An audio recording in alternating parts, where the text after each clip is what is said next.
Mac Power Users, episode 629. Catching up with Craig Hockenberry.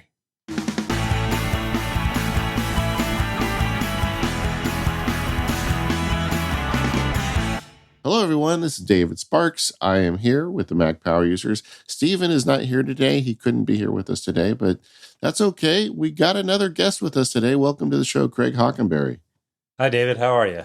Oh, man, I'm so happy that you were able to come on the show. I've been pestering you for far too long about this, but for folks who don't know Craig, he is, I guess, now you're at the Icon Factory. I know you seem to write just about all the apps that come out of the Icon Factory. Oh, no, not all of them. Oh, no? Okay. We actually have 3 developers working on our apps now. So okay. It's me here in Laguna Beach. Yeah.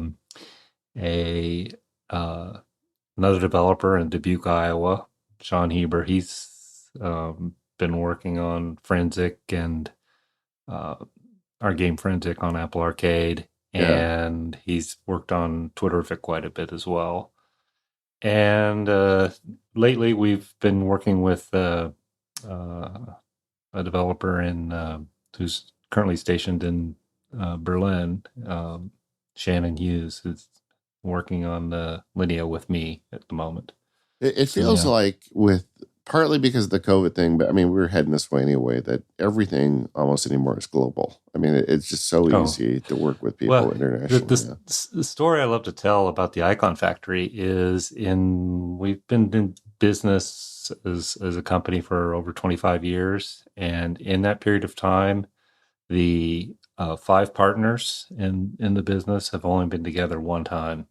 Wow. And that was in I don't remember. It was like 1999, 2000, thereabouts. So a long time ago. Well, I mean, maybe it's like, the thing with the president where they can't have like all the people in one room at one time. We got to protect the Icon Factory.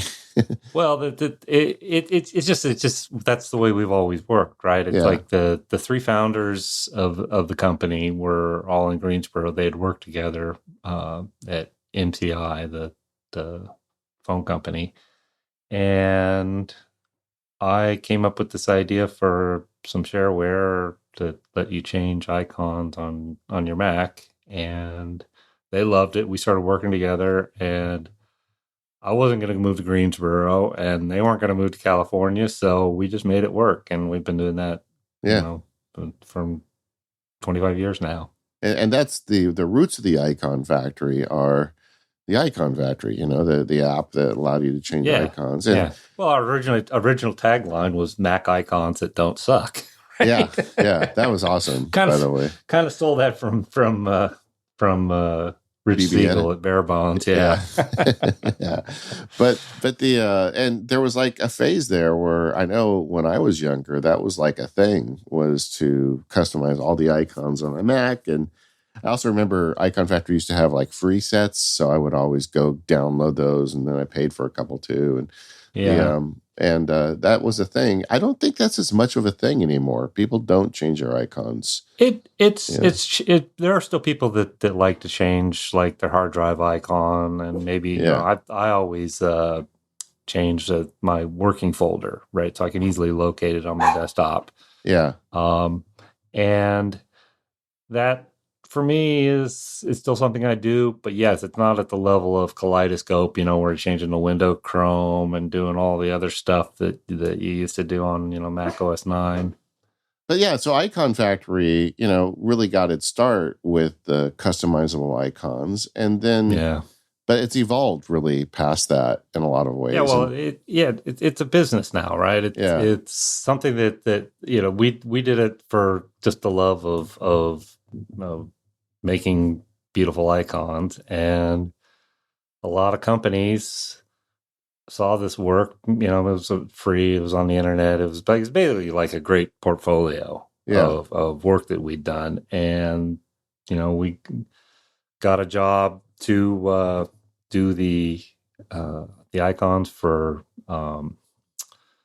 Microsoft's email client, which wasn't called Outlook at the time, but it was something else. I forget the name. I think it started with an product. E. I forget the name of it. That So I remember that app because it had a single data file with all your email in it. yeah. And like it felt like Huge. at any time your email was just going to blow up. I mean, it's like Right. literally like sitting on a bomb and pretending there was no problem.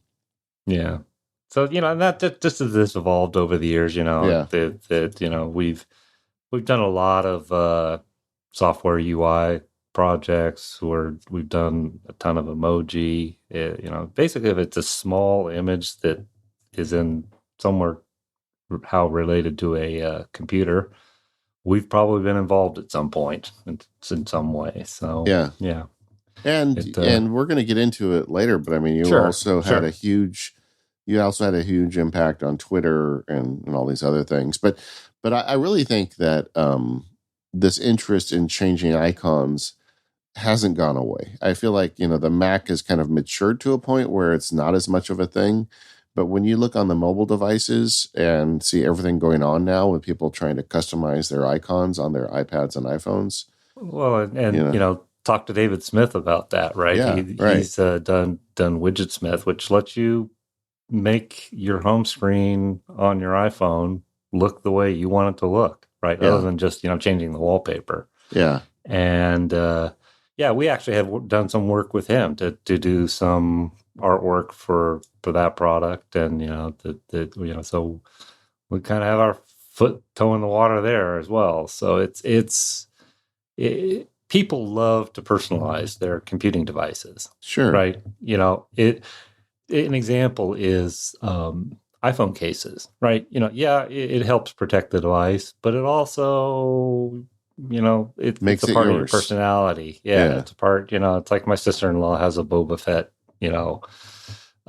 case on her phone, right? Big Star Wars fan. So, and, I have a nice, simple, colorful case, which kind of fits my personality, right? So there's a whole subculture of people out there that make greebly infested iPhone cases, like an iPhone case that looks like it's in Star Wars and it's got like gizmos attached to it.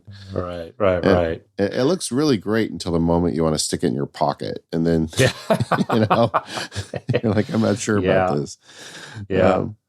But yeah, I agree. And I really wish Apple would lean into it. When Widget Smith took off, and it was like a sensation, right? I thought, for sure, we're going to get the next iPhone update, which is going to make it even easier to like customize your home screen. And that was last year, WWDC, we got zilch. And I feel like if they would wanted to make that a priority, they had enough time to do that, and they didn't. And maybe, I haven't given up on that. Apple, if they're going to do something, they often will take more than a year to do it. So if this is something that they see as being important, I can see them working, 2, maybe even 3 years to get it right and to do something that no one else is doing.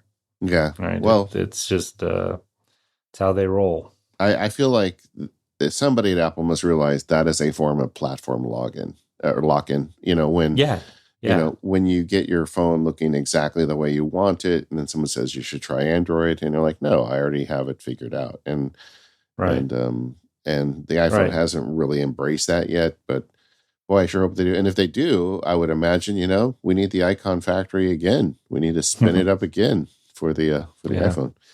I mean, we would love to customize home screen icons, but that's never going to happen, right? Because it's like, the Instagram is not going to want anybody messing with their brand. Facebook's not going to want somebody messing with their brand.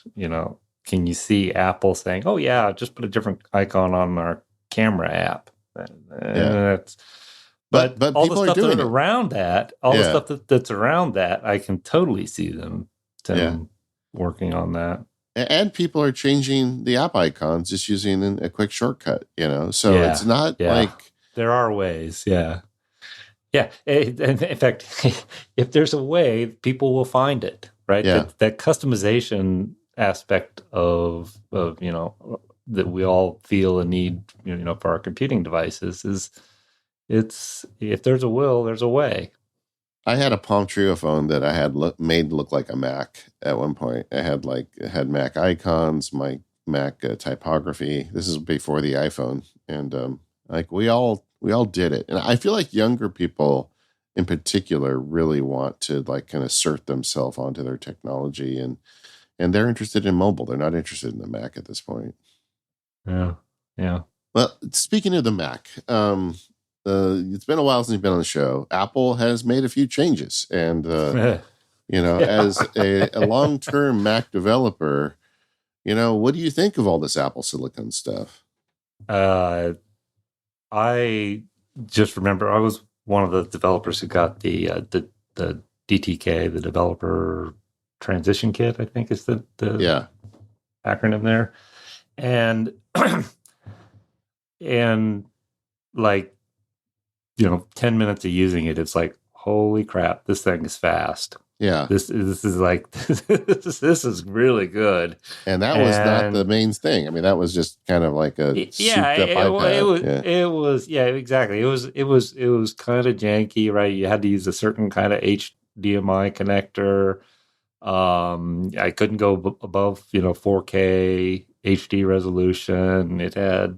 It was basically an iPad, right? That they had dumped Mac OS on. But Apple did a great job of making sure that everything just worked, right? And they, to be honest, they had been through this before with the PowerPC to Intel transition, right? Yeah. They knew where the pain points were.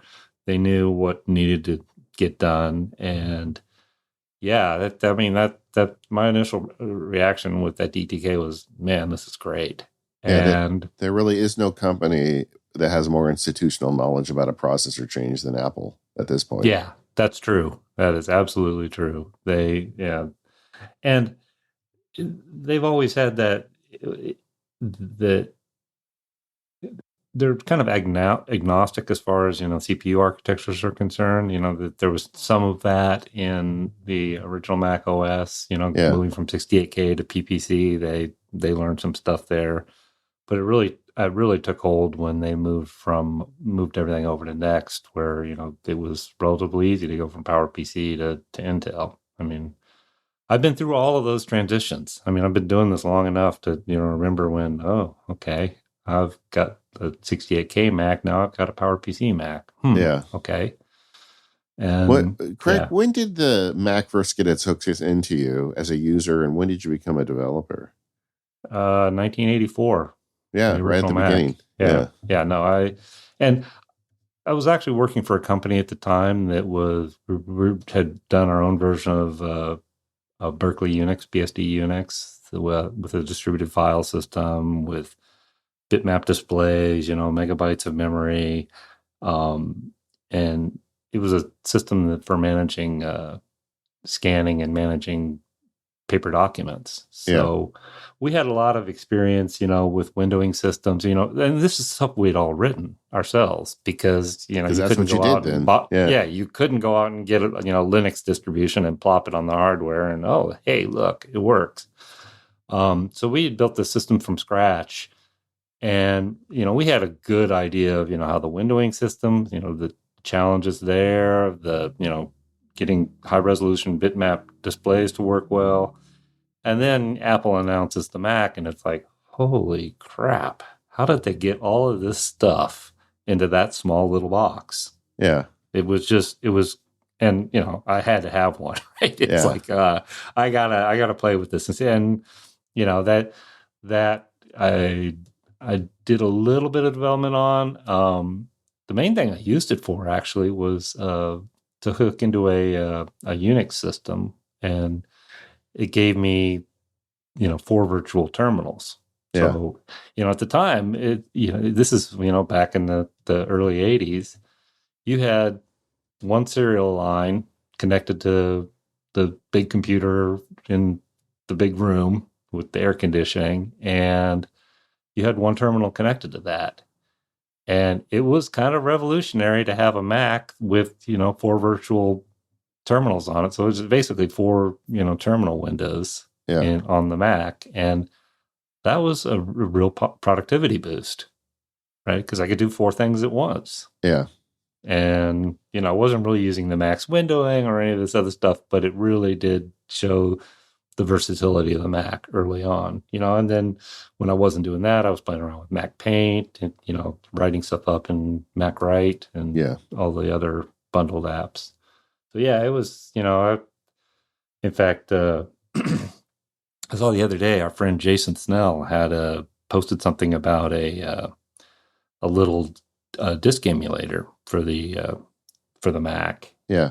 For the first Mac. And I'm planning on getting one of those and just, booting up that old Mac that I still have up in the attic and, seeing what it can do and kind of reliving old memories. Yeah. But yeah. It was the first computer I really fell in love with. I mean, I was really into computers as a kid. I got programming on the original Atari computers, like the 400 and the 800, and then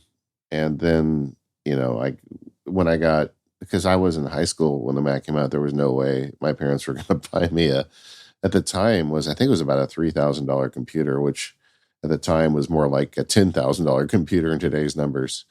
But but I got, I started using them in college, and the user interface and just the way it was so thoughtful, it really hooked me. That's the reason this show exists, honestly. I never fell out of love with it. But then, rewind a few years, and I was starting to wonder, like, is Apple going to become the iPad and iPhone company? And is the Mac, how long does the Mac have left? And then this whole Apple Silicon thing happens. Yeah. No, the Mac is still hugely important to Apple's business. Yeah. Right. And it will be for the foreseeable future. I mean, I could see a day, maybe sometime in the far future, where, there's an iPad Pro with a keyboard and a mouse and does all the other stuff that the Mac does, and you can do all your Xcode development on that iPad. But it's like, honestly, I think that's a long ways away. Yeah. There's just too many things that developers rely on in Xcode that just really don't have an analog in the world of iPad, right? I mean, I'm looking at my desktop here, and I can't even count how many Safari windows I've got open. Yeah. Right. It's dozens, if not more. And I need every single one of those, right? And each one of those windows is kind of a snapshot of something, some thought or something that I need, some piece of information that's going to go into some of my code, maybe now, maybe in a week's time. So there's a lot of context on these desktops that, because the iPad they're trying to keep things simple, with the split screen and I think they're doing a pretty good job of that. In fact, it's in iOS 15, it got a lot better, right? That multitasking bar helped alleviate some of the problems with, kind of the magic gestures that made things happen, which I could never remember those gestures. I'm a power user and I could never remember them. So I think they did a good job with that, but they're that they want to keep things on that platform fairly, I don't want to say simplistic, but more approachable. I mean, that's always been a problem with the Mac. For somebody first starting up, for somebody who totally gets how it works, it's awesome. Being able to have dozens of Safari windows open, 2x codes, a couple of simulators, I'm fully into power user territory there. Sure, of course. And that's a great thing, but there's a pretty big learning curve to get there, right? No, I agree. That's what single window mode is all about. There are a lot of people that just like to have one app running at a time. I had a revelation last year about the iPad where for so long I was trying to force it to be like a Mac, and it's just not good at a lot of the things the Mac is good at. Yeah.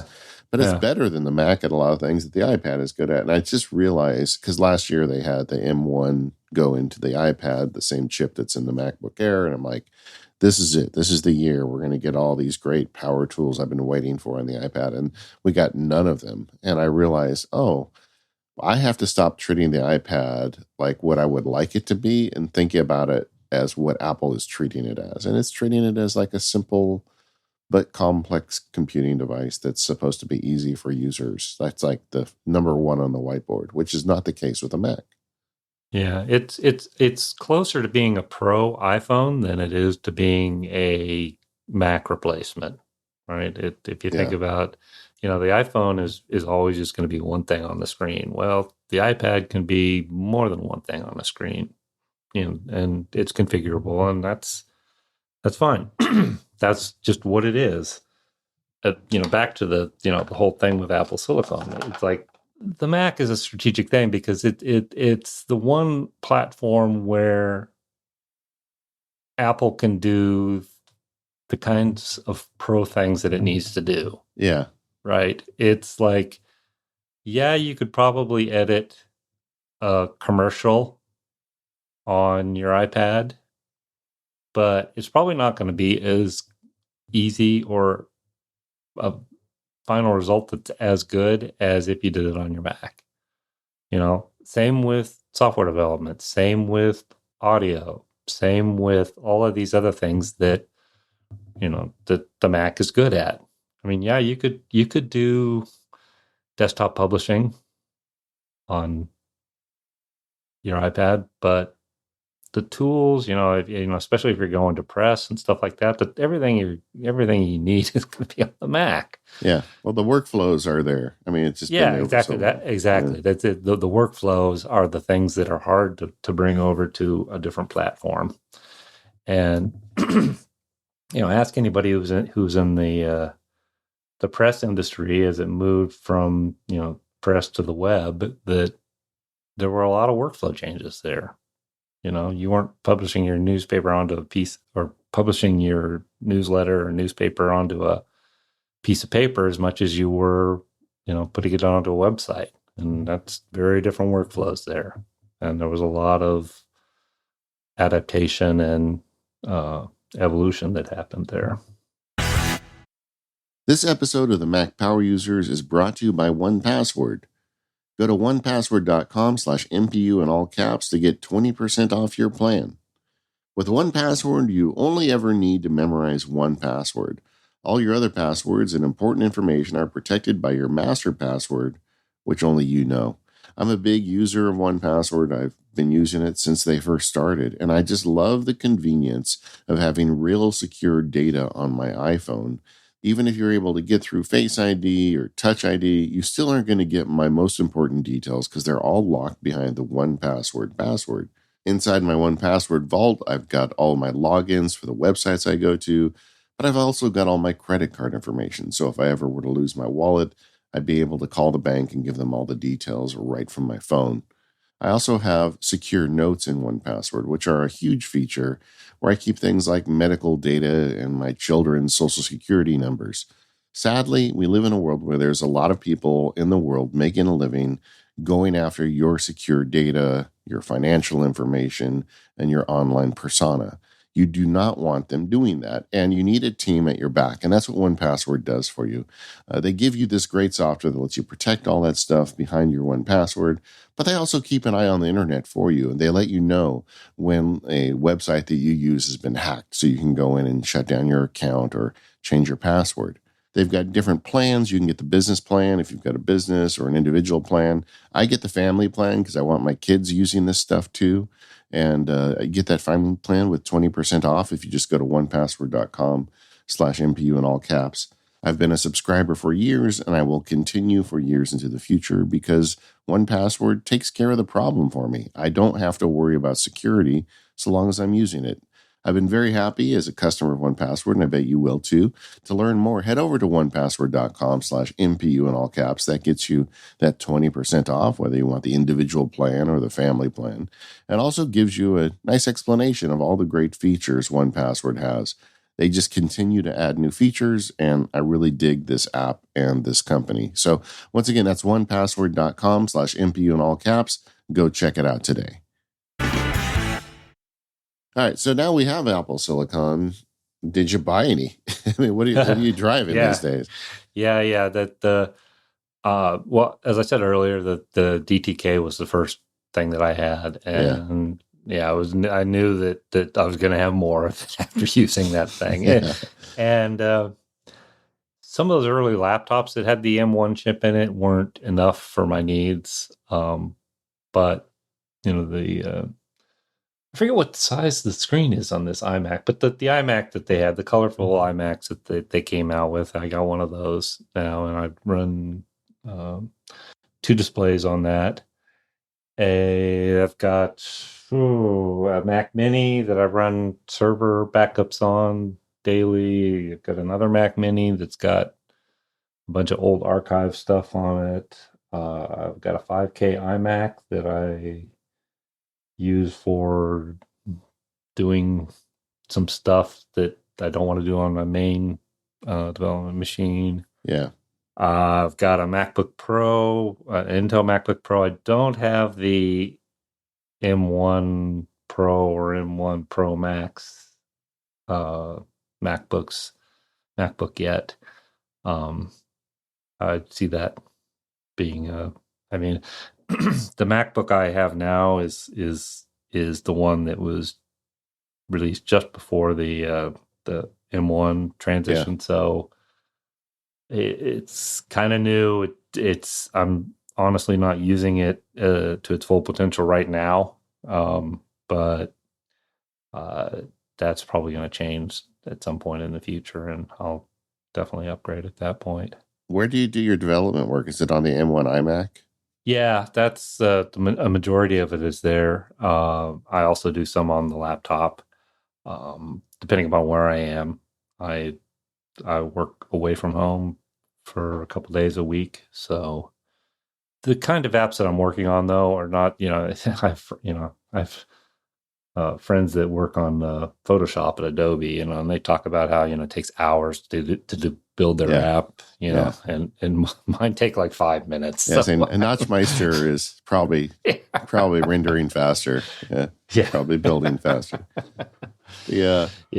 As an old school Mac guy, what do you think of the new colorful iMacs, the M1s? I love them. Yeah, I think it's fun. I will say that I want a larger screen, and I need more than the 16 gigabytes of memory. I maxed out the memory on this thing, and you run Photoshop and some image editing software and all the stuff that you need to do modern software development. And I can tell you right now, I've got, how much memory do I have swapped in here?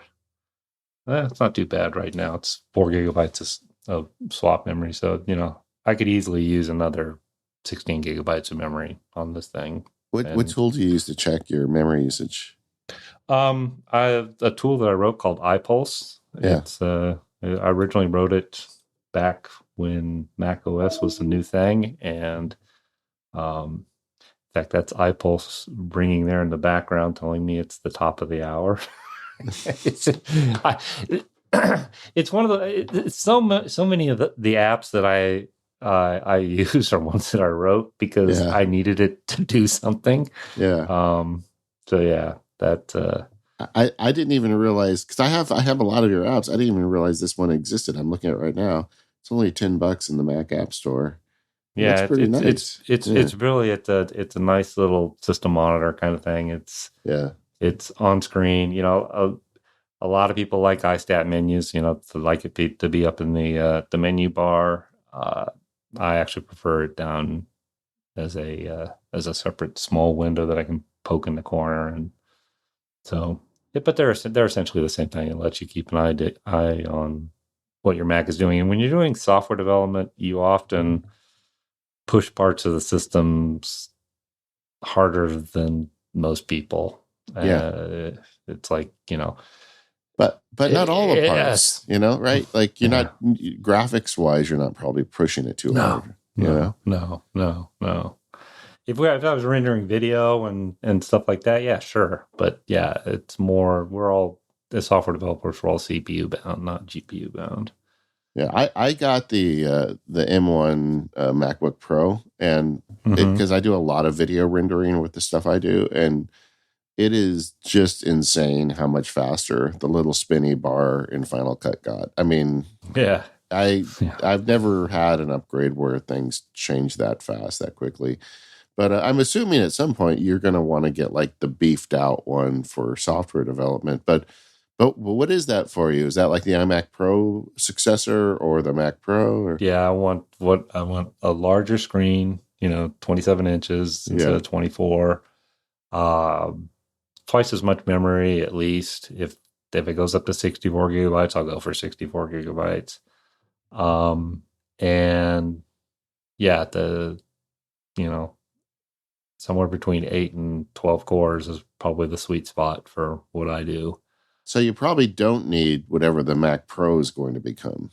No, no, no. The Mac Pro, I mean, that's a absolutely cool looking machine. Yeah, That just is a work of art, yeah, right? Is yeah. and but yeah, it's way over what I need. In fact, I was just until before I got this M1 iMac, I was on an iMac from 2015. So 7-year-old machine, and it was kind of okay for what I needed it for. Yeah. I mean, yeah, it was a little slow in certain things, but yeah, and I've been really happy with this M1 Mac, or M1 iMac, but I Yeah. definitely want more screen real estate and some more memory.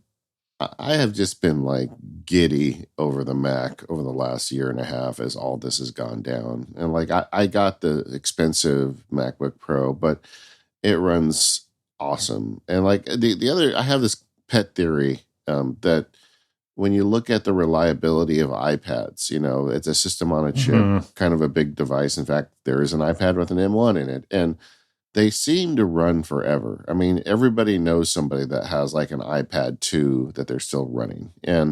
Yep. And it's not when they fail, it's because the software just evolves to a point they don't really work anymore. It's not that the hardware failed. And Yeah. I can't help but think that these Apple Silicon Macs are going to have a similar experience. I think we're going to get good reliability out of them. Yeah. There is one downside to them, though. What's that? Especially during the winter, doesn't keep your office warm. Okay, yeah, yeah, yeah, It's funny though. It's seriously. It's like I have noticed a temperature change. I mean, I live down on the coast in California, and it we have a very temperate climate. I don't have any air conditioning or really much heating in my office, and I have realized this winter that I used to use the iMac to heat my office. I'm now wearing sweaters and jackets and stuff while I work because I got an M1. yeah. You also lost your white noise generator. I mean, Yeah. sorry. You don't have the fans Yeah. blowing all the time. Yeah. Well, Yeah. we all suffer, Yeah. especially in Laguna Beach. I mean, that's where you suffer. Yeah. Laguna Beach is where I go to hang out when I need like just to kind of catch up with myself. And in fact, I think on the More Power Use Day, you and I are going to talk about California. But one of these days, I'm gonna figure out where you live, and I'm gonna just show up at your doorstep, right? You're welcome anytime. That's not creepy at all, right? I mean, No. and if I was coming to your house, which window would be your office? So I could just stick my face in the window and say, "Hey, Craig, how's it going?" I look out on the street. So, and right. you get near me, you'll know which window that is. Okay. Yeah. Well. It sounds like so you're looking for the beefed up iMac is probably the one where you're going to drop all your cash. Actually, the more important than the iMac though is a really good external display. Okay, I wanted to talk about that because you've got an external on your current iMac. What are you using? Yeah, it's a 4K. It's okay. I mean, I originally got it to do testing some Apple TV stuff, right? I wanted to test, and I actually had it, can switch inputs between the display port and the HDMI, and I would, do, Apple TV game development on it, right? Yeah. And it was great for that. It's as it doesn't have great color management. It doesn't have great resolution. It's you look at it next to the iMac display, and it's just it's got a blue weird tint to the screen, and you know, and I don't need an XDR. I'm sorry, that's I know. way overkill for me. And as a piece of artwork, yeah, sure, it's probably worth $7,000. But as something that's a tool for my work, I find it really hard to justify that. No, I have an XDR, but I traded an iMac Pro for it, and I didn't get that good of a deal when you think about it, because I could have got a lot of money for that iMac Pro. And the guy who traded me made me give him $1,000 for the stand. He's like, I'm going to give you a deal by trading you, but you got to pay for the bleeping stand. Because he was so mad. So I've got this crazy screen, and I don't know. Well, I'm living a cherished life, I guess. For me, I'd rather have a 27-inch-ish screen. Yeah. Right? I'd rather have two of those. That for me is just a more comfortable environment. I basically split my work between, 2 or maybe 3 spaces on 2 screens. Yeah. Right. And I know where everything is. And, if I'm doing web development, I'm on one screen. If I'm on one space, if I'm doing, app development, that's another space on another screen. My documentation's all in a consistent place. I mean, I never have Safari windows open on my left screen. Right, Safari windows are always on my right screen, and there's been a bug recently in Monterey where it's the M1 Mac is asleep, and it wakes up, and Safari decides to move all the windows to the other screen, and that just drives me crazy. I bet it's like, because I've organized my desktop, right? People do that, with their physical desktops, right? You have a spot where you keep your cup of coffee. You have a spot where you put your laptop. You have a spot where your mouse goes. You have a spot where your phone sits on the desk. You have a spot where your papers go. You have a spot where the bills go. Yeah. It's like, Mac OS is just coming in and going, oh, I'm going to move your cup of coffee over to the other side. Yeah. It's like, oh, that sucks. I'm not left-handed. So now when you have 2 monitors, do you like split them right down the middle, or do you like have a main one in front of your face and one off to the side? No, they're left and right. Yeah. Okay. Side by side. And I've been doing that well, it used to be that you had to do that. I'm old enough to have done multiple monitor setups when they were CRT screens, right? And you couldn't put you could, but it was really impractical to put one CRT on top of another. So they typically sat side by side, and I'm just used to it being that way. And but what I mean is, like, do you have one centered in front of your face, or do you have a line centered in front of your face? They're like one for each eyeball. Okay. Well, that would be impressive if you could do that. Yeah, no. And then I need 2 mice. A little creepy. And that's kind of hard to do. Yeah. No, I get it. I have this gigantic, beautiful monitor that I kind of like wheeled and dealed for. And then recently, because I had, before all of this COVID stuff, I had an iMac Pro and I had some external monitors, and I got it out. I had given it to my kids during COVID, but one of them went off to school, so we had an extra one here, and I connected it next to the XDR, and it only lasted a week. I could not. It was just so ugly compared, even to the extent I got some benefit from having the extra pixels, and I really didn't need extra pixels with a screen that big, but I just couldn't take it. I mean, it was so ugly. And, for a while I had the iMac with a Thunderbolt display next to it. So it's actually useful for software development because one of the screens was Retina, and the internal screen was Retina, and the external screen was 1X, and it would made it convenient for doing software development. On the 2 different display resolutions, but more importantly, it looked right next to each other. That's like, they both had the black bezel. They both, had it's like my office looked better, right? Yeah. It was nicer to sit down to that than this, 4K I think it's a Dell. I'm pretty sure. Yeah, it's a Dell. Well, when I come and creep your house out, when I come and show up, I'll bring the other one. You can have two because I'm done with it. Yeah, no, I will obviously keep this 4K display because it'll be useful for doing certain development tasks. But yeah, I cannot wait for Apple to come up with an external display, and they've got to be working on it. If they're not working on it, they're like, oh, what are you guys thinking? Yeah. So Right? what It's do like so you? many people want it, Yeah. What do you want though? I mean, what should they make? I mean, if you were in charge. if they're going to release an iMac Pro, I want an external display that looks right next to that iMac Pro, right? That's something that could even be the same enclosure, right? If it's like the current iMac, Yeah. where it's the thin form factor, small bezel. I don't Yeah. care if the border is white or black or whatever. I just want them to look right next to one another, like they're a pair, Yeah. because they are a pair, right? They're and it should look right next to the M1 MacBook Pro.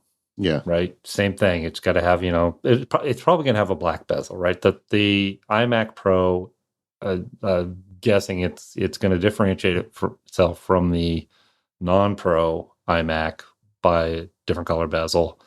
Are there going to be colors? Is there going to be a aluminum option versus a space gray option versus some other color option? Who knows?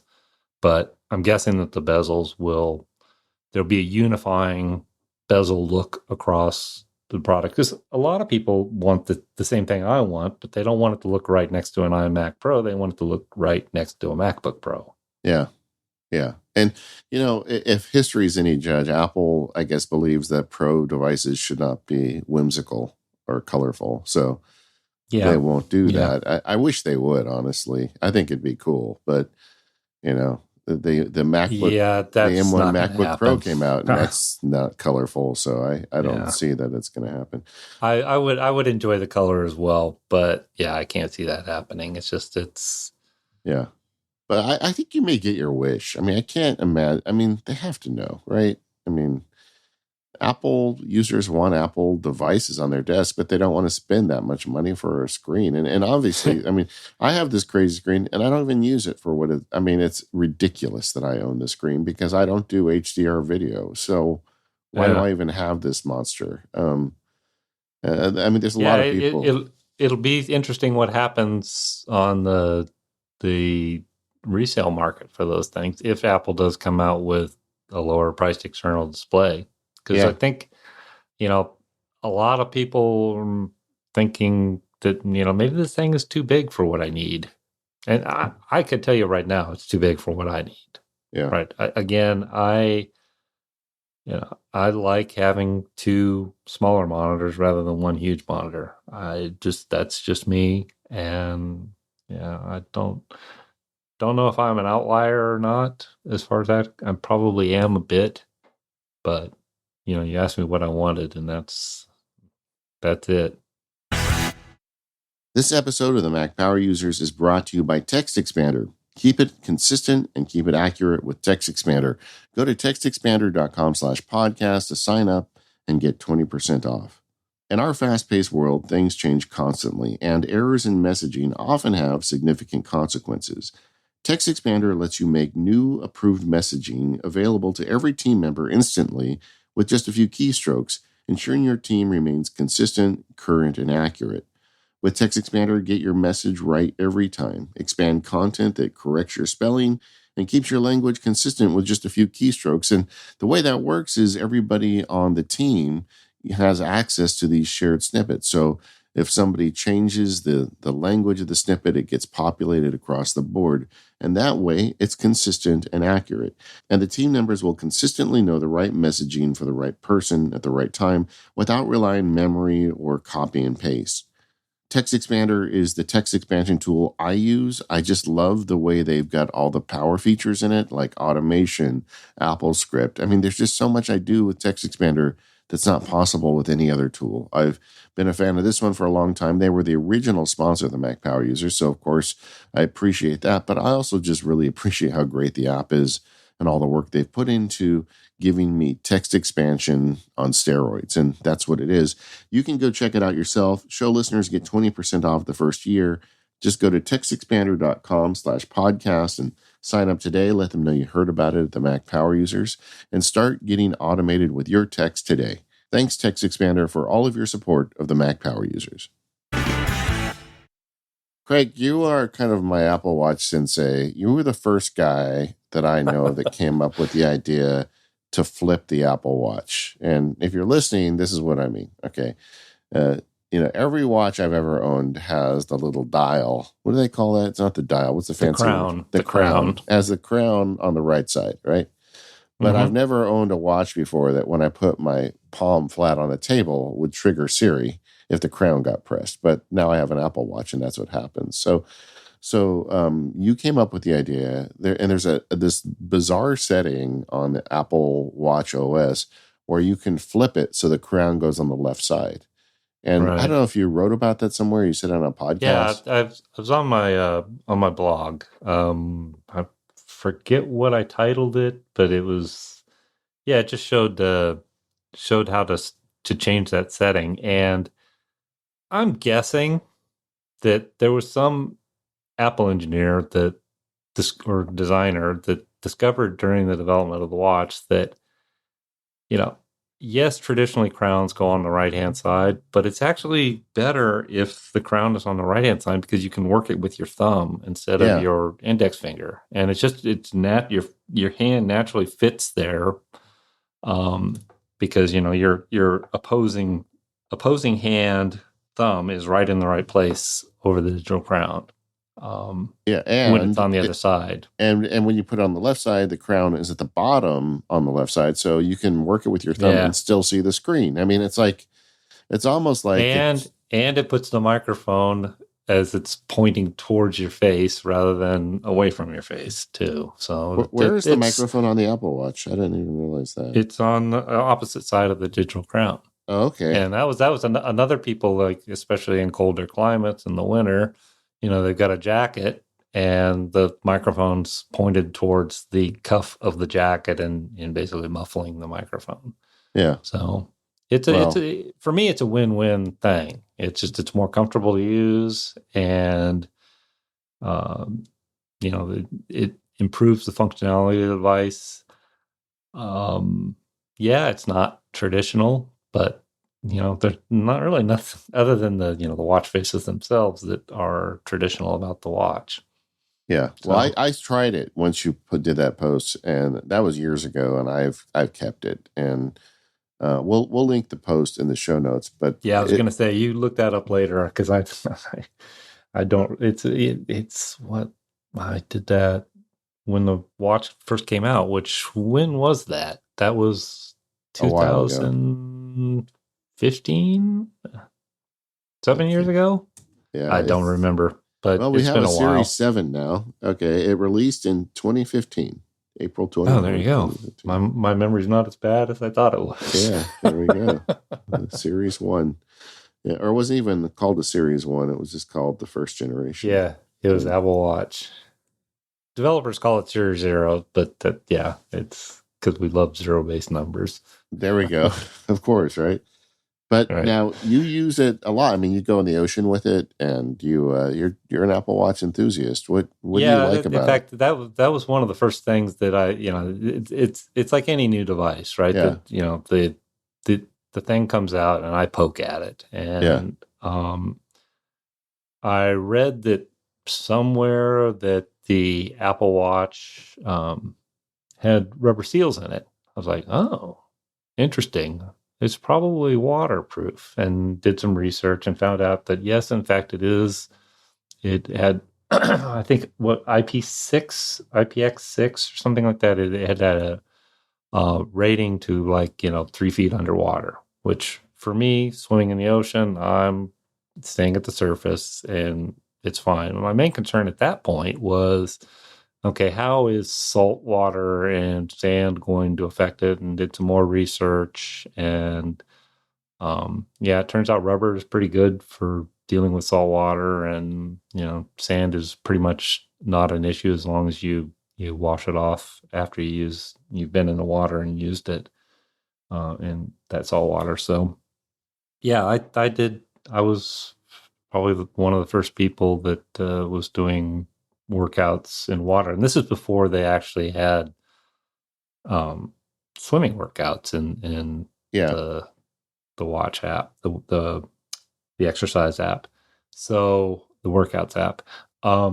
So yeah, I would just set it to other, and I did, one summer I did 104 other workouts, Yeah. which were all swimming, and yeah, it's been great.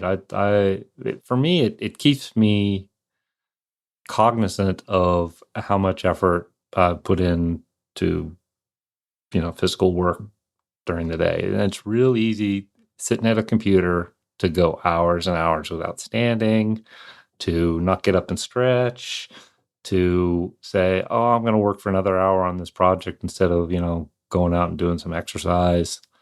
Um, for me, it's just it's a real good reminder that, you need to stay active in order to stay healthy. Yeah. Real simply.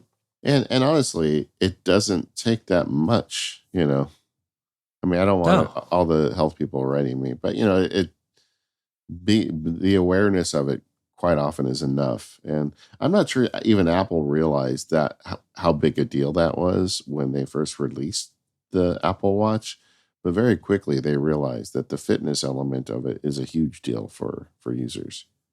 Yeah, I think it was kind of a product searching for the right market when they initially released it. I think that they probably didn't think about activity as being like one of the most important things about the watch.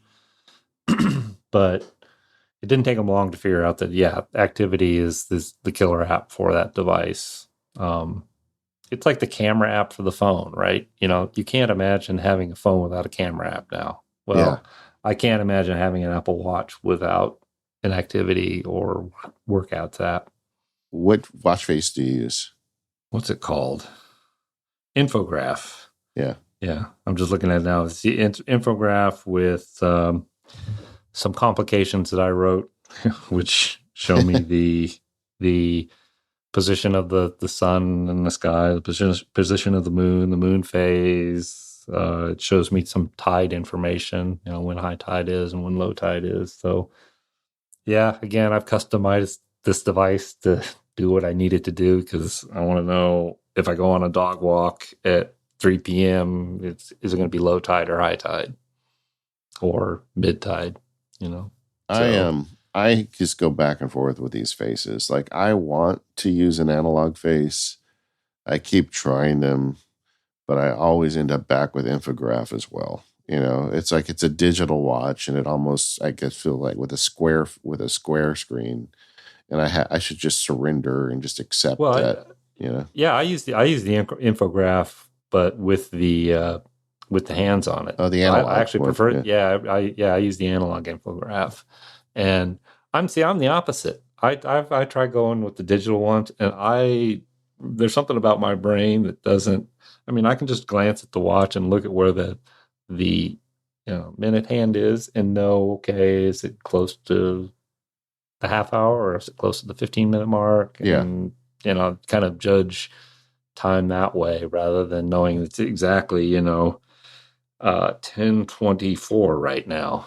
yeah. I No, just I'm the with first thing you. I did, I Yeah, glanced at it and goes, yeah, it's almost 10:30. That for me is the kind of time that I want to know. yeah. I mean, we're of a certain age, right? We grew up with analog watches, and like when I talk to my kids, they tell me that actually there is a moment where they have to like do the translation when they look at an analog face. It takes them a little longer. And Yeah, I think they look better, but for some reason I just cannot find one on the Apple Watch that I'm happy with. Like I've been trying the California face lately. yeah, I like California. If I'm getting dressed up to go out somewhere, I'll put the Milanese loop on I've got the Series 6 edition, which is the titanium one, and that with the Milanese loop and the California watch face, and it looks classy, right? It's like, okay, I'm ready to go out to have a nice dinner now. But, day to day, I just wear one of those, what do they call it? The loop, the watch band that Mark Newsom came up with. The one without a buckle?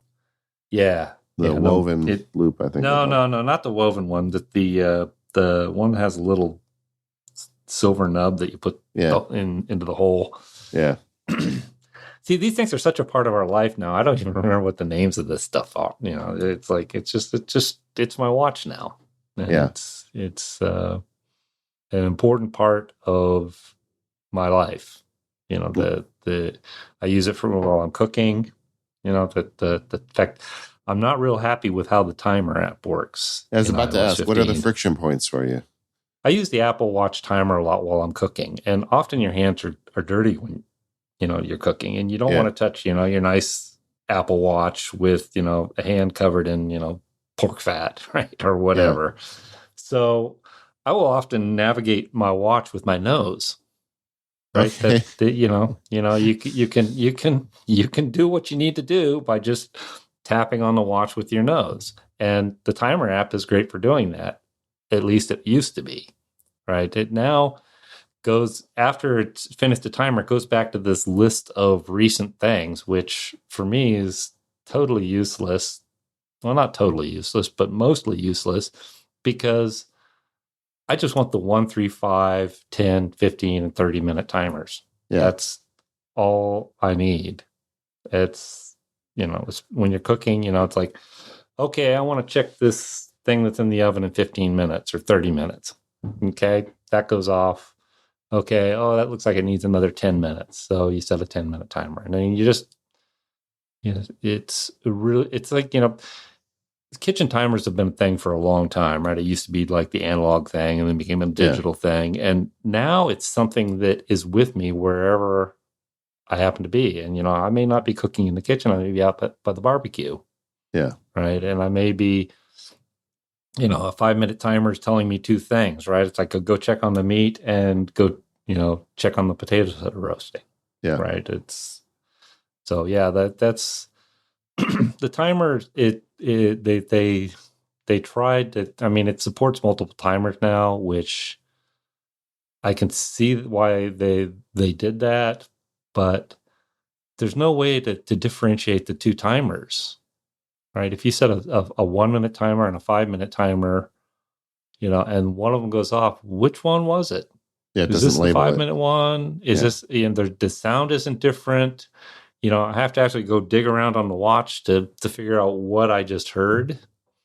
And there's definitely friction there. In fact, I've been meaning to write up a good bug report about this stuff, but been too busy to do it justice. But yeah, that for me is one of the pain points on the watch now, because the timer app has gotten consistently better over the years. It used to be the only way you could set a timer was with Siri. Yeah. I would say Siri set a timer for 5 minutes, and it would set a timer and go off in 5 minutes. And then it didn't have a repeat, and then it got a repeat. And, then it got the little grid of dials that made it easy to pick one. And I think that they just went a little too far on quote unquote ease of use there, and where it actually made it harder to use.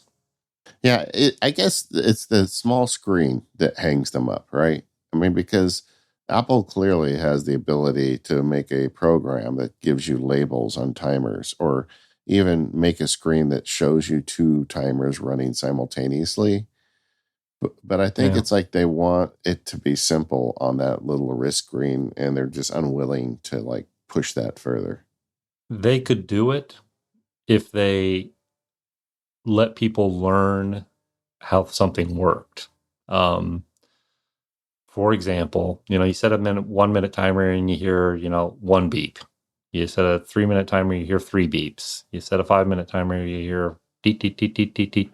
and you'd kind of, it wouldn't make sense initially, but if it would be a learnable interface. And Apple's always reluctant to do that because they want it to just be obvious, from the get-go. So I'm looking right now. We can get on Amazon for $129. We can get a Weber 22-inch grill. If everybody just contributes a few bucks, we can ship it to Tim Cook's house. And if we can get Tim into barbecue, I bet the timer gets better on the Apple Watch. How's that? Do you think it'll work? Yeah.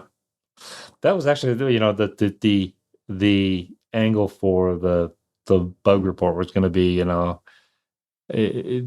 you may not be a cook, but if you are, these are some things you notice about the Apple Watch. Timers are just weird across the board because the Siri, the HomePod speaker had timer issues. The watch has timer issues. Like all the places where you would actually want to run timers, they didn't really have a unified story or app solution, and they really still kind of don't.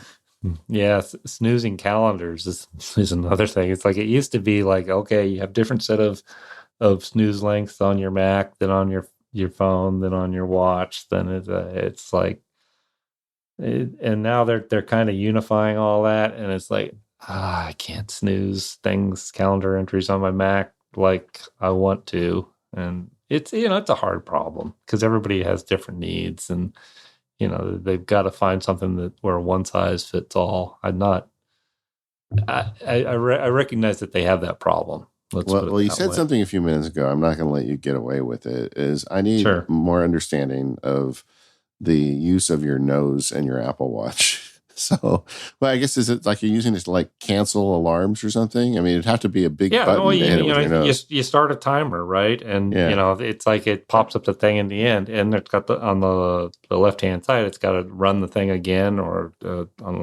maybe it's, I forget which direction, which side they're on, but it's got to run it again or stop it. And you can do that by pressing on the watch face or pressing the crown with your finger. But if your hands are messy, you can just do it with. In fact, I've done this while I'm skiing too. It's like you need to change what you're listening to on the Apple Watch or whatever. And you've got gloves on. Again, that's another case where hey, just use your nose. And the targets are big enough that you can get away with it. It's like, I'm sure, in fact, I know I had a discussion with a designer in Britain about this one time, and he was saying he does the same thing, and it was like we were both like, oh, it's nice to know that somebody else is using their nose to navigate. But yeah, it's a tip, right? It's like it's another capacitive point on your body that works. You think that like when they're designing the interface guidelines for the watch, they said, okay, it's got to be big enough that you can reliably hit it with your nose? I don't think they're probably thinking nose, but there are a lot of different hand sizes. Yeah. There are some people with very large fingers. Yeah. Right? And I'm sure they've done some measurements and they know how big those are. And, people have different size noses, obviously, but that's probably a secondary thing, right? I think you probably your average nose size and your average thumb size are probably pretty close. Yeah. If I had to guess. There's a joke here, but I feel like I should just leave it. I think I should just leave it. Just leave it. What would you do with the hardware? I mean, as a Apple Watch user, is there anything you'd like to see them improve on the hardware? You want it to be round, or if you could have a magic wand, what would you do with the hardware as it exists today? Oh, that's a good question. I'm pretty happy with the form factor. I mean, I don't really want it to be a round thing. Yeah. The square form factor, I am happy with. I don't see need to be for being round. Yes, it could be a little thinner, but honestly, the thickness of it is not like something I go, oh, they're already making the screen a little bit larger. That seems like a good direction. Maybe the thing that it needs to have are, different, health metrics. right? Yeah. They did the EKG thing, which was a good thing, right? It's like I had a AFib alert. What was it? A year and a half ago, Yeah. and it got me to go see the cardiologist, and luckily everything was fine. But it's time. I'm at that time in my life where I need to check on things like that, and Yeah. the watch is a good reminder. Yeah, I have a friend who it literally saved his life. I mean, he got a warning and he went in, and a couple days later he had a zipper. I mean, it was, and he had no idea. But it seems to me like they're solving the Apple Watch for sensors, though. Like, how Apple solves for battery on the iPhone. Or, on the watch, you could see them saying, well, we want to get it thinner every year. I feel like they've got a list of sensors they want to get in it, and they're not going to worry about getting it thinner until they get all those sensors in. I don't think they're going to let it get a lot bigger, but I think like the blood oxygen seems like the next target for them. Yep. And SpO2. Yeah. And if it means that the watch stays thick for a while, but it gets those sensors, I think they're going to be happy. And then eventually it'll get thinner. But I think it's the health sensors. Like I'm saying, it's like it's not like I'm looking at this watch and going, "Oh, it's way too big." Yeah, right. It's in fact a lot of its size sort of fits out into that cup between your bones on your wrist, right? It's like its thickness is hidden by your body to some degree. So yeah, I don't see that's a big problem. But yeah, that they're. I mean, especially with the focus on health and, from a lot of different parts of the company, right? There's, the health apps and things like that and they have a commitment to it, right? Doing research, and helping doctors, perform studies and things like that. And honestly, getting those emails from people like my friends saying, hey, your thing just saved my life, that's a pretty good motivator for a company. Oh, absolutely. Yeah. Talk about changing somebody's life. You know? This episode of the Mac Power Users is brought to you by Indeed. Go to Indeed.com/MPU to get a free $75 credit to upgrade your job post. Hunting down answers to your questions can be rewarding. When it comes to hiring, you don't always have as much time as you'd like to spend finding great candidates with the right skills, and that's why there's Indeed, the best hiring partner your team can get. If you're hiring, you need Indeed, because Indeed is the hiring partner where you can attract, interview, and hire all in one place. And Indeed is the only job site where you're guaranteed to find quality applicants that meet your must-have requirements, or else you don't pay. Instead of spending hours on multiple job sites hoping to find candidates with the right skills, you need one powerful hiring partner that can help you do it all. Indeed partners with you on every step of the hiring process. Find great talent through time-saving tools like Indeed Instant Match, assessments, and virtual interviews. With Instant Match, as soon as you sponsor a post, you get a short list of quality candidates with resumes on Indeed that match your job description, and you can invite them to apply right away. Plus, you only pay for quality applications that meet your must-have requirements. With Instant Match, over 90% of employers get quality candidates as soon as they sponsor their job post, according to Indeed data. And with Indeed, you'll be in good company. Join more than 3 million businesses worldwide that use Indeed to hire great talent fast. So start hiring right now with Indeed and get a free $75 sponsored job credit to upgrade your job post at Indeed.com/MPU. That offer is valid through March 31st. Once again, go to Indeed.com/MPU to claim your $75 credit before March 31st. That link one last time, Indeed.com/MPU. Terms and conditions apply. You need to hire, you need Indeed. And our thanks to Indeed for their support of the Mac Power Users and all of Relay FM. Okay, so Craig, we talked about the Icon Factory at the top of the show, but there's a couple of the apps you guys make that I wanted to call out today. And the first one is silly, but I love it so much, and that's Notchmeister. I mean, so let me just describe it as best as I can. You know that notch that they put in the MacBook Pro? the guys at Icon Factory and Craig, was this your idea, Craig, or was it? It's a whole bunch of people were involved with this. It's like the hardware came out, and we all started thinking, well, the notch needs something like a screensaver, right? Yeah, yeah, It's sort of like it's just something that's there that brings a little bit of light into your life. Doesn't really do anything. yeah. It doesn't I have think a real purpose. I think it's free, right? I don't even think I paid Yeah, for it, yeah, yeah. It's but like free. it's got these settings where like you can make it glow, and then like when you put your mouse behind it, there's a glow around the edge of the notch from your mouse. Or Yeah. the plasma leak is kind of great. It looks almost to me like a welding torch is hitting my notch whenever I go up there. And there's a It's all fest. that excess power from your M1 that's Yeah, that's what escaping. it is. I think so. It's just bleeding out, and then they've got one that has little like Christmas lights that drop down, and Yeah. the one though I was telling you when we were doing the prep call that this scares me too much is this Cylon one. You've got one that looks like the Cylon eye scan. Yeah. Yeah, Yeah, I yeah. don't use that one because it's too scary. I don't Yeah, want that yeah. on my computer, but it's just fun. Yeah, it just we were joking about it in one of the Slack channels that I'm in, and it's like people are coming up with all these crazy ideas, and I was like, yeah, that would be funny, wouldn't it? And then a tweet from Jason Snell actually kind of pushed me in the direction of like, it'd be nice to have a glow, so you at least knew where the mouse was, right? The whole glow idea was just like as a positional indicator for with the mouse underneath the notch. And I was Yeah, like, I wonder if you could do that.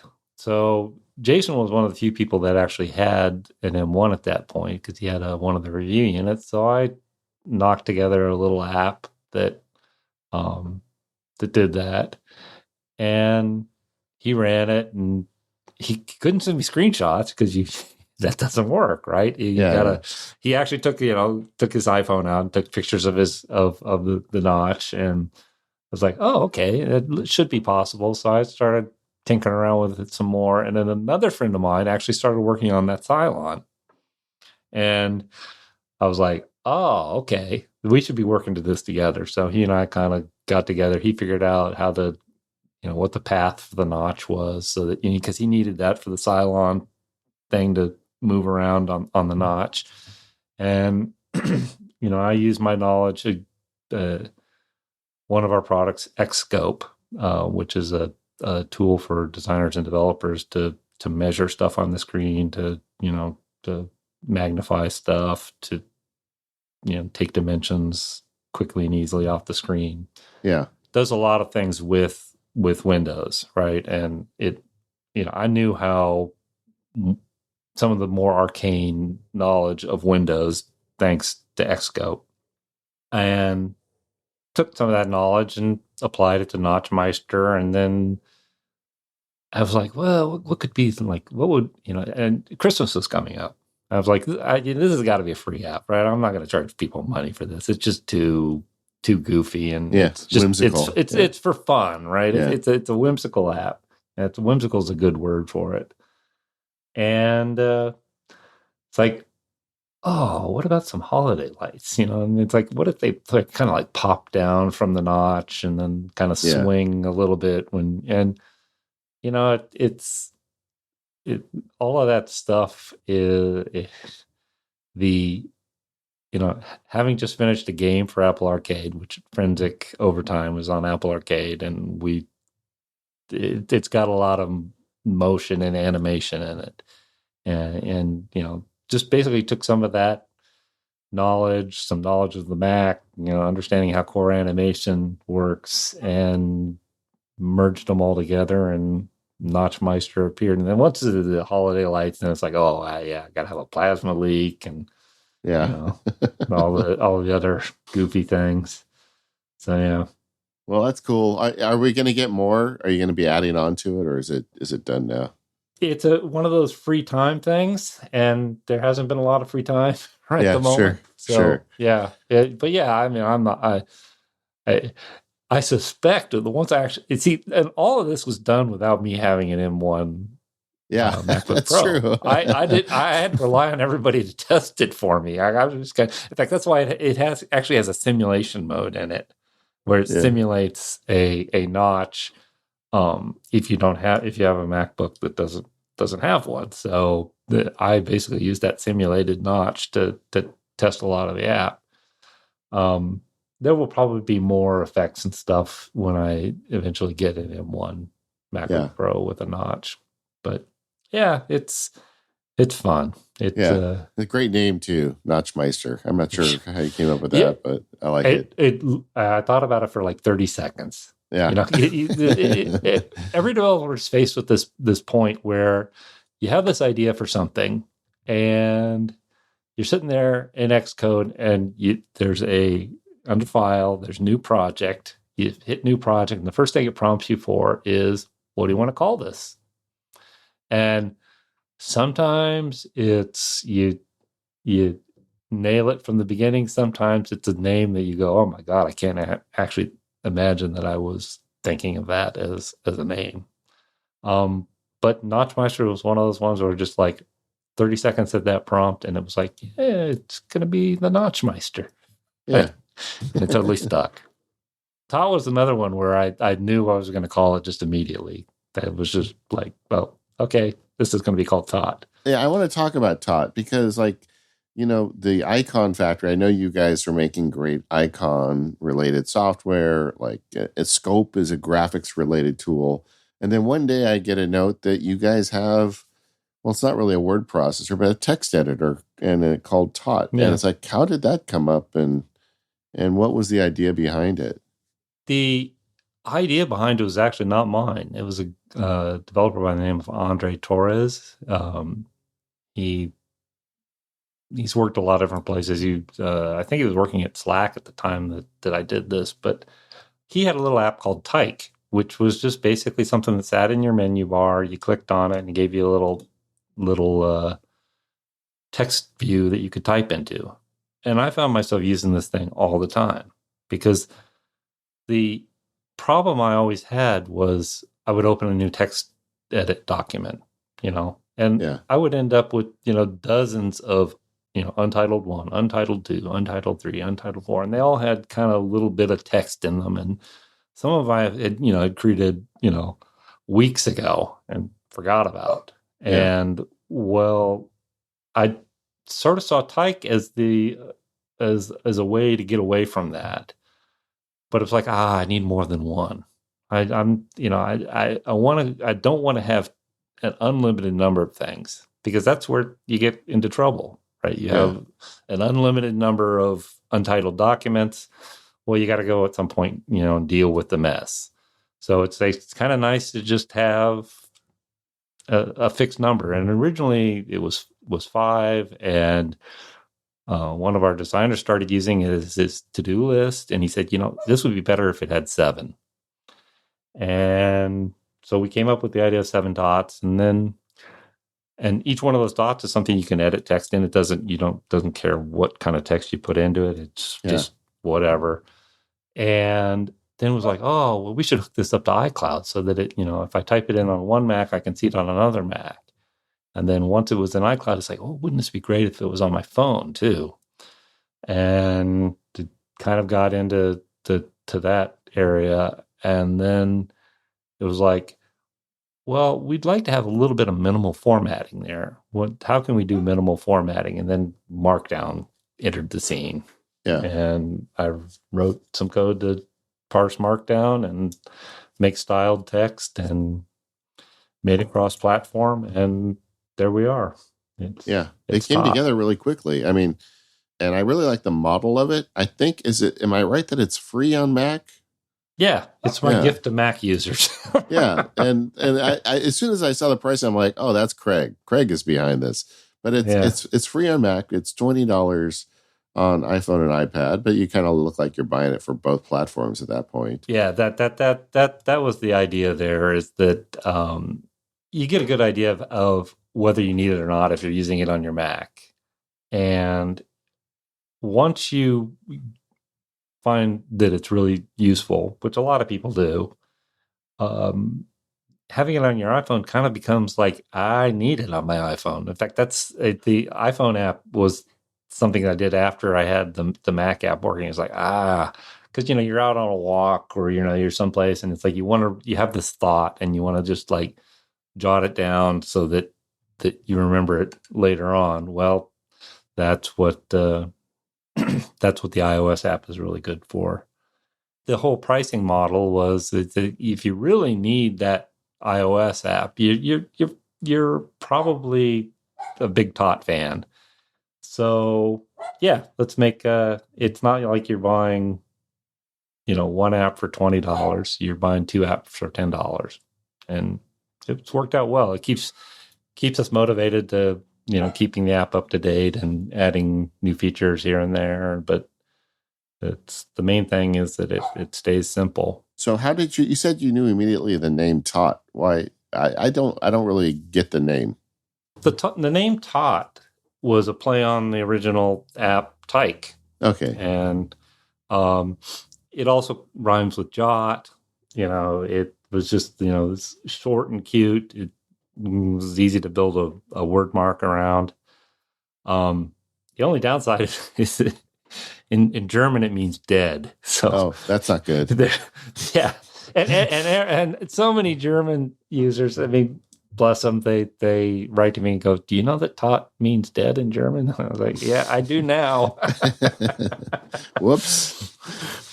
So yeah, we got dead on the German App Store, but it's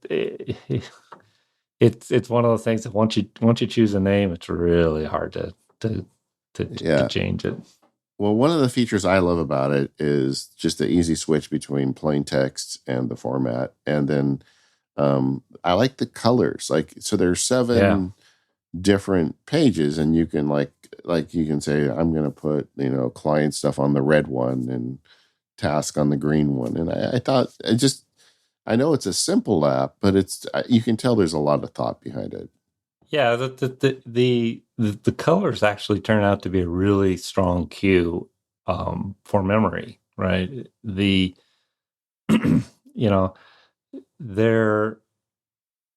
you have Untitled 1 through Untitled 7, it's saying, what was 3 again? Whereas, if 3 is green, green is like money, or green is the color of the app icon, or green is, whatever. That being said, Tot actually is accessible. It's got grayscale with numbers on them. If you've got that setting, in Mac OS, there's differentiate without color. It actually works fine without color. So, well, it's a nice little app, and it's thanks. It's new since the last time I talked to you, but I like it. I use it. I know Steven actually takes the Mac Power users edit notes in Tot, when he does them. And it's perfect for stuff like that. Exactly. It's just real quick and easy to get to some text. I think the power tip is to add a keyboard shortcut to it, and you do it right in your preference pane. So like you put some sort of keyboard shortcut. So anytime you want to jot down some text, you hit the button and then you get it going. Yep. No, and when the other pro tip I would tell people is that when one of the dots starts getting full, it's time to move that information somewhere else more permanent, or just get rid of it. We have people that say, "Oh, can you add a couple more dots?" And it's like, no. Yeah.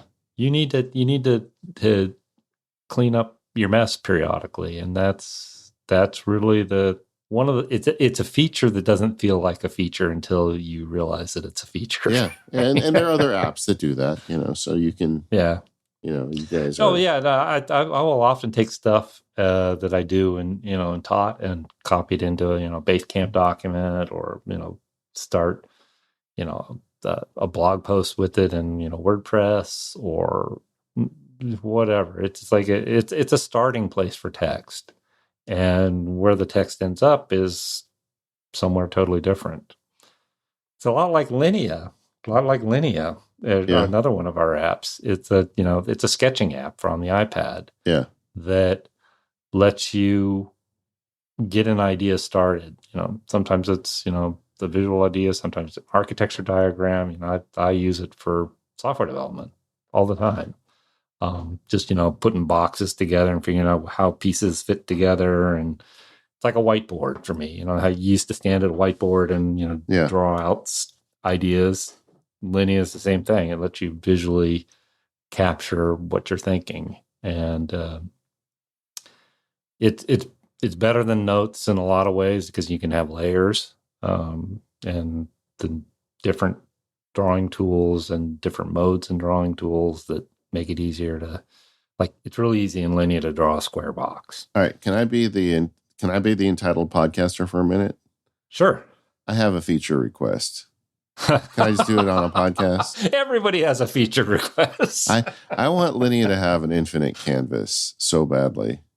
Yeah. Yeah. The Mac or the iPad is a very powerful device, but it does have a limited amount of memory. Yeah. And it's a hard thing to make that infinite canvas. You're not the first person to ask for this. I know. Because you guys get everything right. I just, there are some apps out there that have infinite canvases, but like they don't sync or they're complicated. Right. It's like you guys got the balance. I could see sometime in the future maybe having something that's analogous to an infinite canvas, but not necessarily an infinite canvas. Because the problem that people are trying to solve is that the idea spills over into another page. Yeah.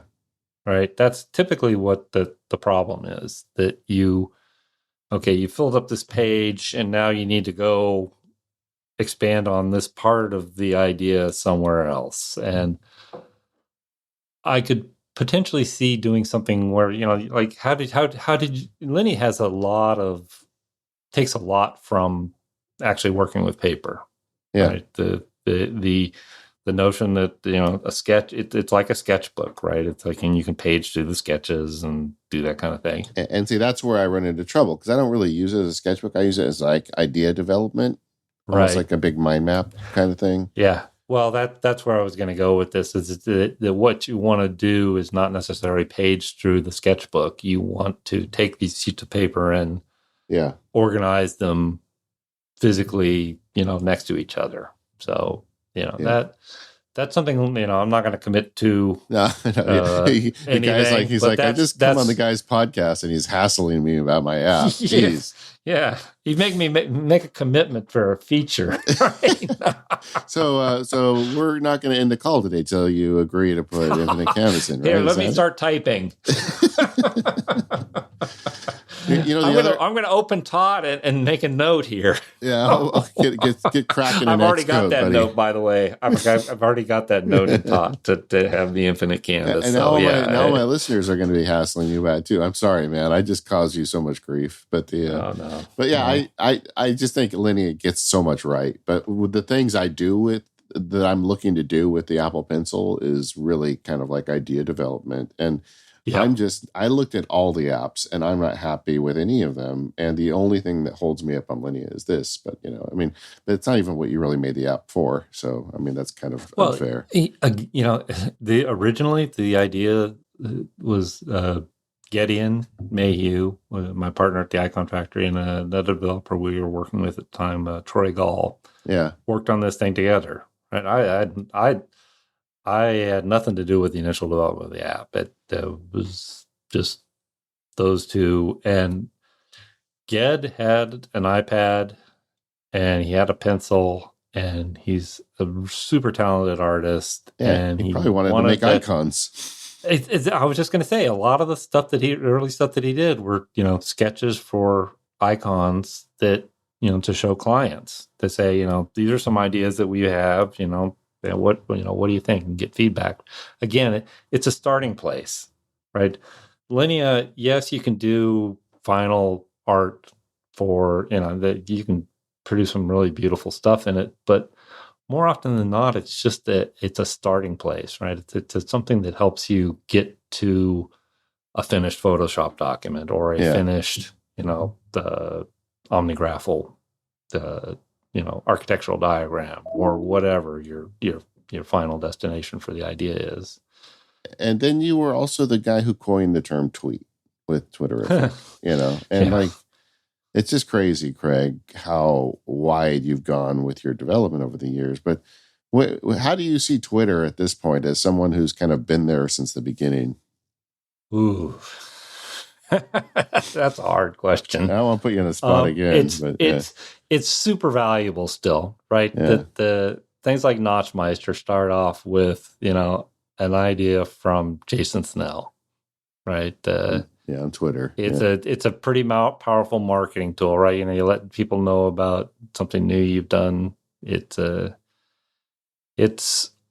mean, one of the things that I love about Twitterific, again, I'm not developing it anymore. It's purely Sean's baby, and he and Gideon, Sean Heber and Gideon came up with this idea of muffling, right? Which is lets you take certain things, and it originally started off as spoilers for TV shows.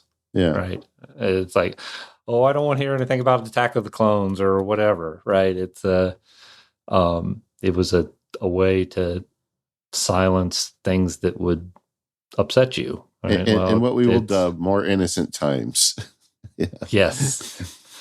So that is, again, it's a personal need that actually turns out to be something that can adapt and morph into other things, and in more difficult times.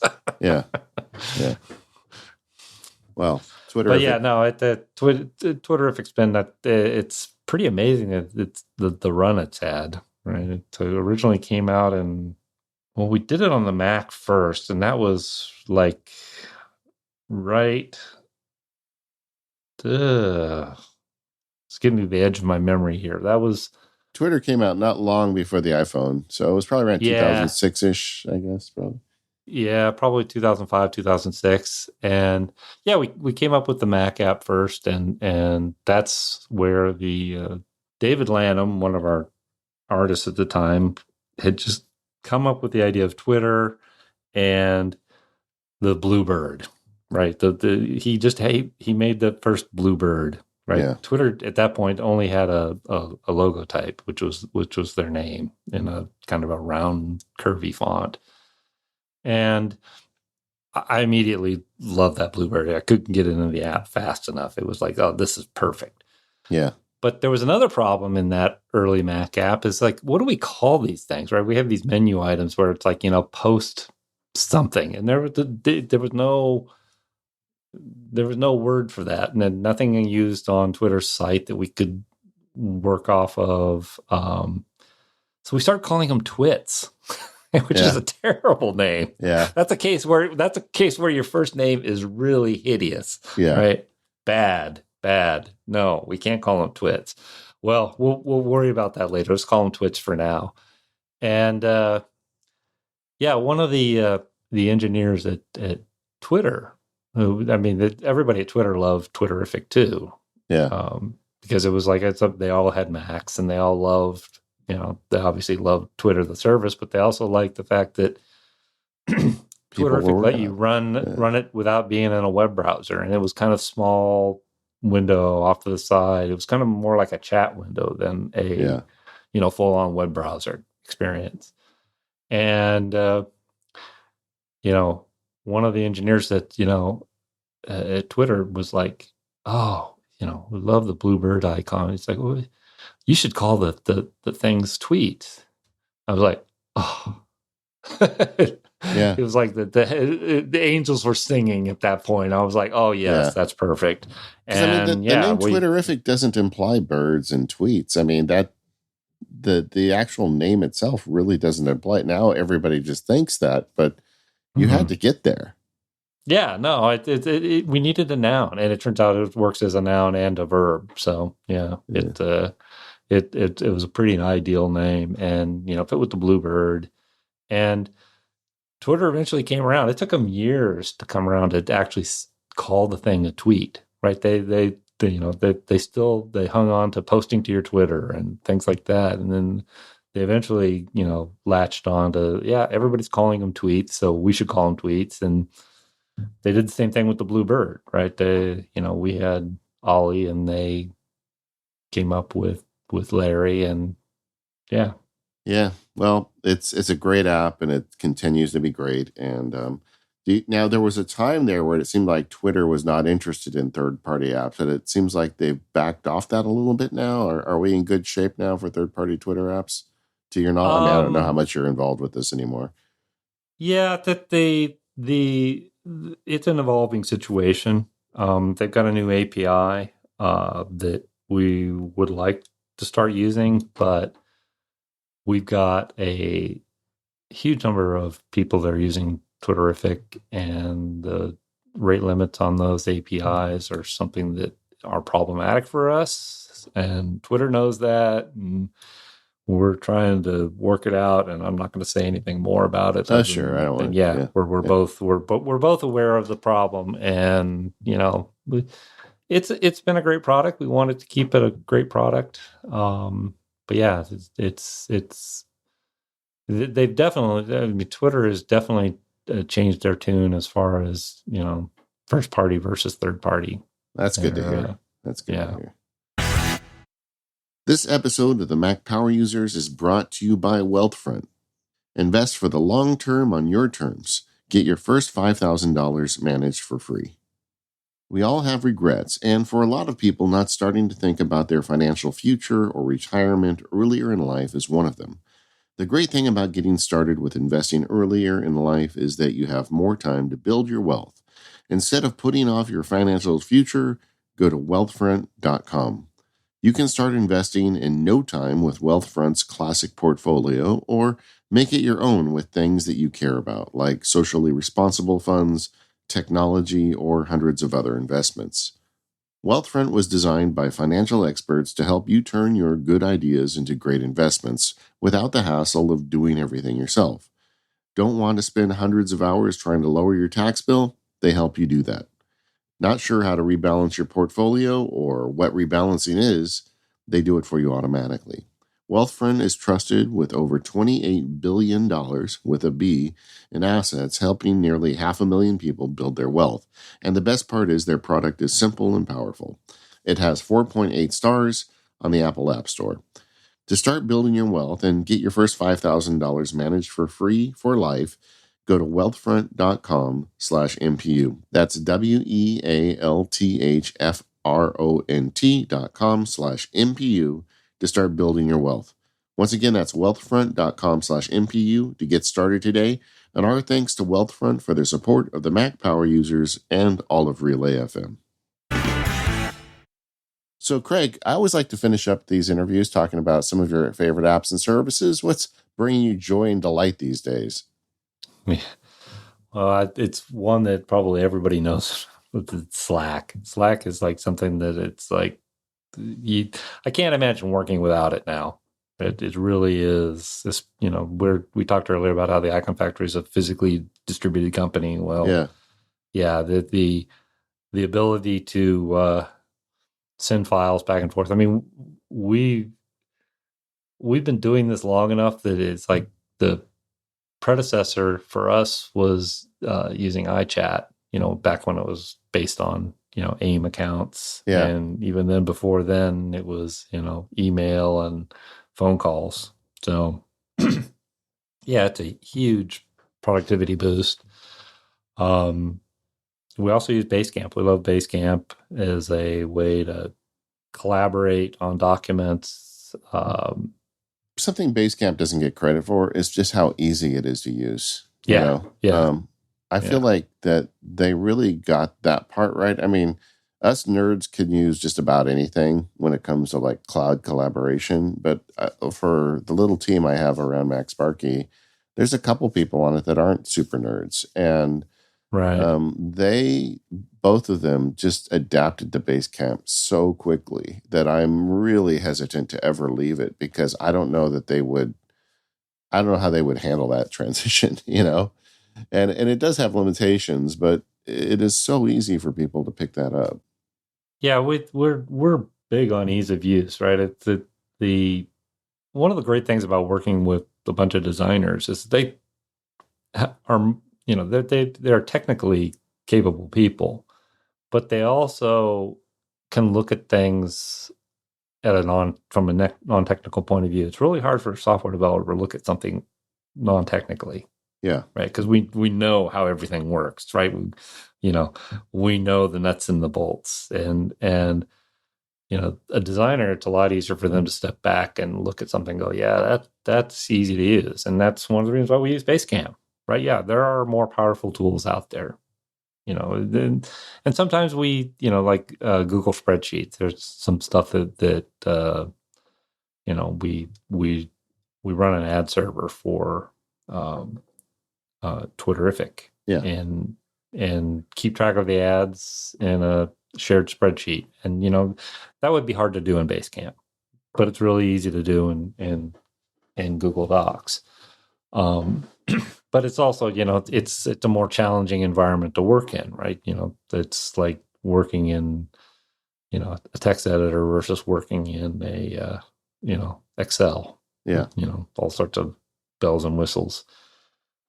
Native apps, just looking at my doc here, it's Acorn by Gus Mueller at Flying Meat. Great image editor. I don't need Photoshop. I mean, all our designers, they have Creative Cloud subscriptions and things like that. But I'm just cropping and resizing and performing minor adjustments to images, and Acorn's great at that. Yeah, I'm like you. I don't need it enough to justify a subscription to Adobe. And these nice little graphics tools are really a nice thing about the Mac. I mean, I do think, like I meant to mention earlier when you were talking about Tot, I mean, the reason why you can have an opinionated little thing to collect text is because Apple has done so much of the hard work on what a text editor is. And we get some of the same stuff with photo editors, and that allows things like Acorn or Pixelmator and these guys to exist. Yeah. Also, big fan of Kaleidoscope and versions by a company based in Germany that has recently taken over these products, and developers there are doing a great job with it. They were kind of a couple of apps that languished for a while, and they got bought by another company. Called Letter Opener. Yeah, and Kaleidoscope. Kaleidoscope lets you compare two things. Lets you compare two text documents. It lets you compare two images. In software development, it's one of the key things is figuring out what you changed, and these tools really do a great job of keeping track of that. The other one is Versions, which is talks to our Subversion repository. We also use GitHub Desktop if we're working on GitHub. Some of our projects are old enough that they existed before Git and GitHub. So there's a reason why we still have Subversion, right? Which is another version control system, which again, it lets you keep track of, what changes you made between this day and this day, or this version and this version. Well, the thing I like about Kaleidoscope is you don't have to be a software developer to use this. I mean, just if you have text, if you're working in text and you just want to see how it's changed, that app does it, and it does it with panache. It's nice. Yeah, it does. It and if you have two different folder hierarchies, right? It's like it'll show you, oh, this file was added, this file was removed, and oh, this file was not only added, or this file was not only moved, it got these changes, and it's great for keeping track of what you're working on. The granddaddy of all Mac apps, BB Edit. I don't think I will ever have a Mac without BB Edit on it. Yeah, real simply, there are so many developers that came to the Mac for BB Edit. It's like it really is. I mean, Apple should be sending checks over there. Well, I think they probably are, and maybe indirectly, but it's a great tool. I use Remote Desktop a lot. Again, I've got multiple Macs in my office. And so do you use the Apple Remote Desktop app, or? Yeah. Yeah, ARD. Yeah, it's great for, that I've, one of my servers, in fact, two of my servers in the office here are headless, right? They don't have a display attached. So, I can, in fact, when I had the developer transition kit for Apple Silicon, I used that over a remote desktop because, I had my main development machine, which I didn't want to disturb. Yeah. But then at the same time, I wanted to be able to work on the Apple Silicon, which was on a machine behind me. And I didn't want to keep turning around all day, type a few things here and type a few things here. So I just opened a remote desktop session onto the DTK and was working on two Macs, but with one keyboard and one mouse. It was a pretty ideal environment. 1Password is another thing. I have a lot of passwords, right? I have to log into the Apple developer account. I've got, a Stripe developer account. Yeah. I've got a mail server. We use Fastmail. Fastmail is another awesome service.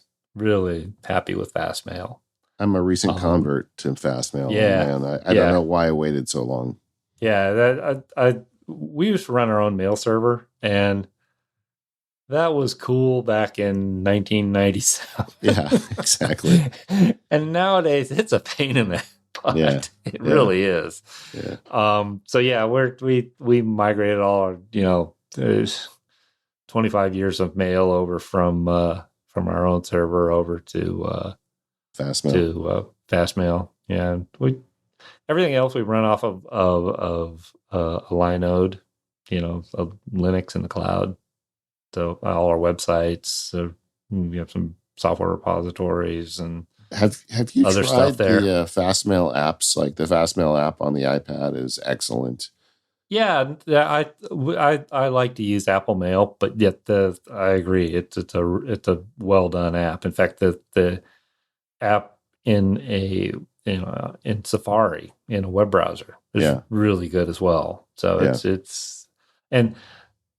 To me, that's important because I try to keep all my correspondence on my laptop just out of convenience. It's like everything I send and receive, I do from my laptop.